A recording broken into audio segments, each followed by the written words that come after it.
बड़ा कर्तव्य है गुड गवर्नेंस है, सुशासन है, उसका सबसे बड़ा स्तंभ है rule of law.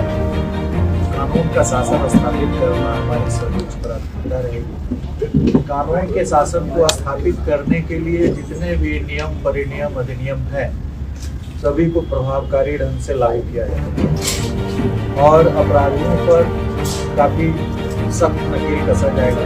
Speedy trial को काफी सख्ती से लागू किया जाएगा। जो भी वेल डिटेक्टेड केसेस हैं, अच्छे ढंग से उद्वेलित केसेस हैं जिसमें साक्ष्य की प्रचुरता है, उन कांडों को चिन्हित कर उसको स्पीडी ट्रायल के तहत दिया जाएगा।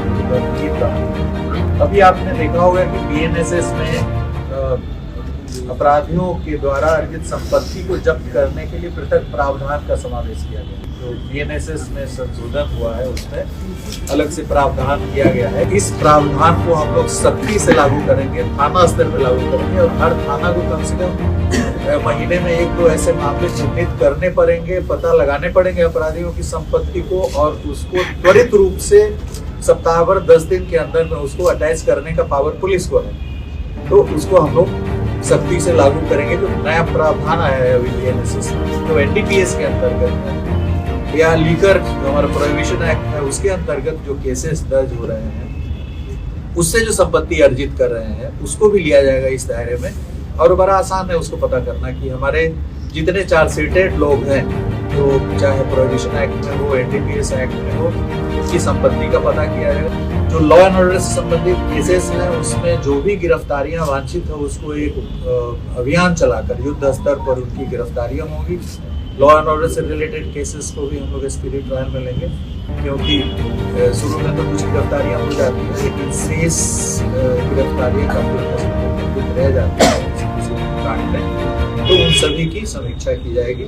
अपराध नियंत्रण हमारा मूल उद्देश्य है। अपराध नियंत्रण के लिए पुलिस की विजिबिलिटी बढ़ाई जाएगी और अभी हमारे पास डायल 112 के भी करीब 2000 वाहन उपलब्ध हो गए हैं। तो डायल 112 हो या थाने के अंदर जो पेट्रोलिंग व्हीकल्स है, रोड पेट्रोल्स के लिए भी व्हीकल्स खरीदे गए हैं, तो पेट्रोलिंग पे हमारी नजर रहेगी। पेपर लीक के संबंध में नियमों को भी आप जानते हैं जो संशोधन हुआ है, नियमों में संशोधन हुआ है, उसमें भी धार लाने का प्रयास किया गया है। आपने भी देखा कि कांस्टेबल एग्जाम हुआ उसमें किसी भी तरह की कोई त्रुटि नहीं हुई। कल जो बीपीएससी का एग्जाम हुआ उसमें भी जहाँ तक हम आप ही लोग मीडिया रिपोर्टिंग से देख पाए हैं कि वो कुछ अफवाहें फैली थी, लेकिन कोई इस तरह का मजबूत आधार अभी तक नहीं मिला है कि उसमें क्वेश्चन लीक हुआ।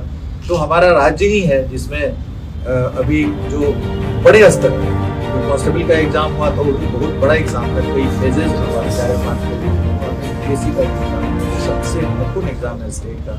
तो ये प्रभावकारी ढंग से, अच्छे ढंग से हम जो लीक कराने वाला गैंग है उससे हम 2 कदम आगे रहें ताकि उनकी मंशा को विफल कर सकें। जैसे भी वो हम लोग कन्वर्ट कर दिया साइबर पुलिस स्टेशन, हर जिले में साइबर पुलिस स्टेशन हो गए।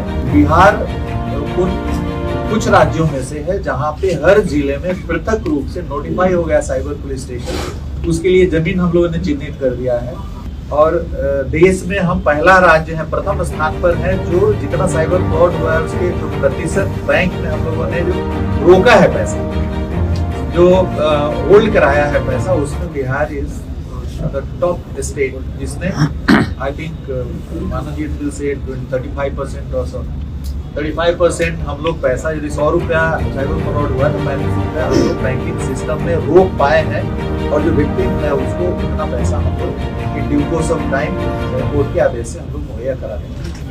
बिहार की जनता से हमारी अपील है कि जो पुलिस की व्यवस्था है, अवधारणा है, जो भी कानून है वो सिर्फ पुलिस के लिए नहीं है, उसमें हर स्टेप पे जनता का इन्वॉल्वमेंट है। तो जनता से अपेक्षा है कि आप पुलिस के साथ कंधे से कंधे मिला करके अपराधियों के खिलाफ जिहाद